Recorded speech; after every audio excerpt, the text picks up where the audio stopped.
All right, so now in this third part of the module, we're going to talk about more cognitive choice theories of motivation, right? In particular, expectancy theory and equity theory. That's it.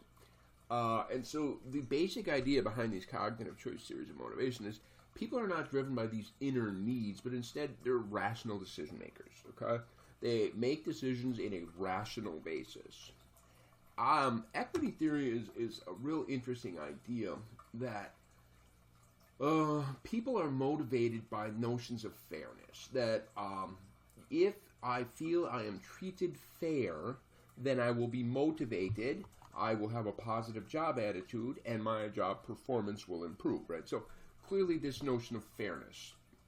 And when assessing this notion of fairness, we're going to create a ratio of inputs to outputs, or outcomes rather. And what's going to happen is we're going to look at, what have I put into this job? What am I getting out of this job? We create a ratio, and then we compare this ratio to other employees or perhaps to a previous job that we've had. Okay?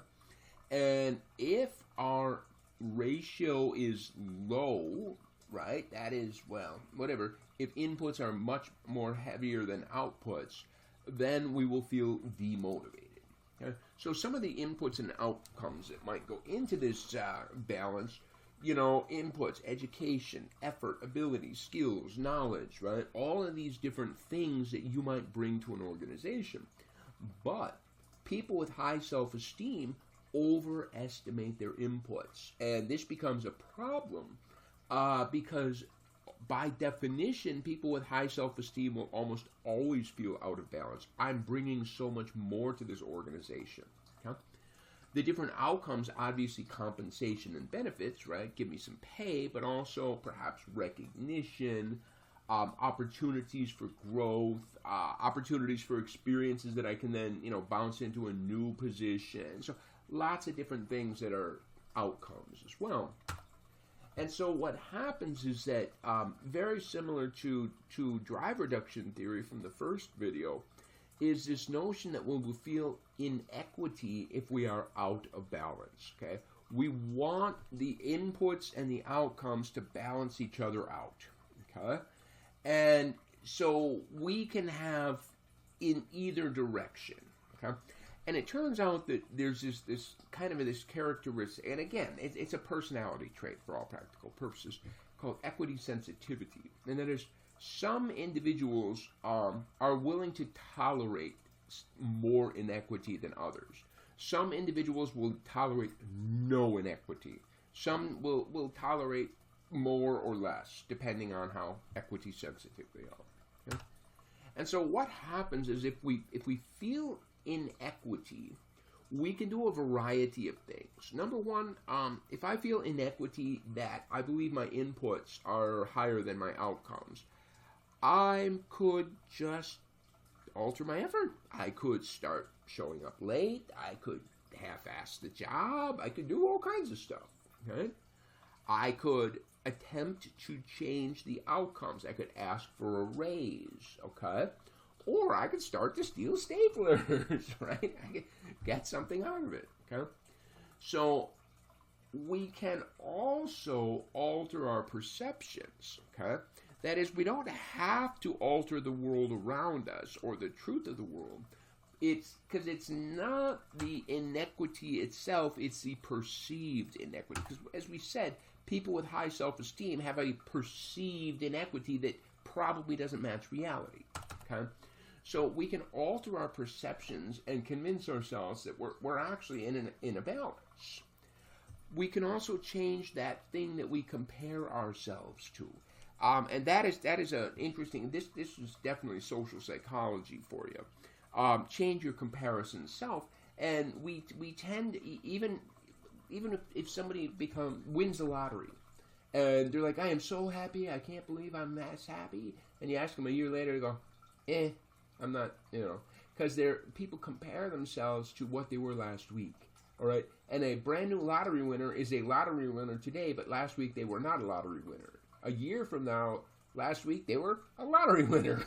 So that's what we compare to. So if we change our comparison self, then all of a sudden we can. Okay? So some of the research on equity theory says when there is inequity in the form of underpayment, people work less hard, they're more selfish, they have lower job satisfaction. When you have overpayment, however, then it turns out that people are less likely to be persuaded. I mean, all kinds of, but there is some evidence that they work harder, okay? More team-oriented. So there is something else out there. Huh? Expectancy theory, on the other hand, is a almost mathematical-based theory. And it argues that the behavior that an employee will exhibit results from a choice, conscious choice. Remember, these are cognitive theories of motivation. A conscious choice about 3 factors. Expectancy, that is this idea, if I work hard, will there be a good outcome? All right? And so that can range from 0 to 1. So in a world of randomness, I work hard and it doesn't influence the outcome. That's a 0. If you work hard, you will get a better. Okay? And so that's a probability mechanism. Huh? Instrumentality, the belief that your performance will result in a consequence. So I have put in more effort, I have produced more products. Now that I've had more products, will I get a raise from it? Okay? And again, that can vary from 0 to positive 1. And then valence is a value, what the heck does it say? The value, okay, the value that I place on. Oh, I'm going to get paid, but I don't care what they're paying me because the raise that they give me is so incredibly, pathetically small that I just don't value it. Okay? And so the implication is, according to the original expectancy theory work, that motivational force is a product of expectancy times intensity, instrumentality, times valence. Okay?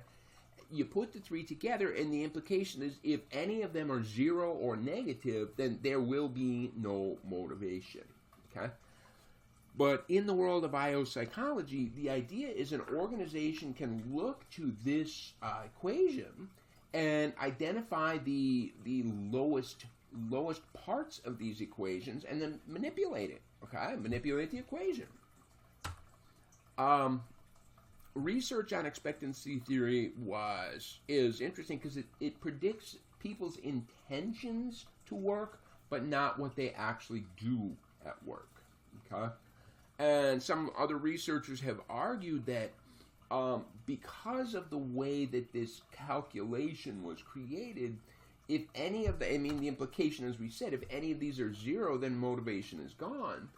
But it seems as though there could still be, if 2 of the numbers are very high and 1 is 0, there's going to be some motivation involved. It's not going to disappear.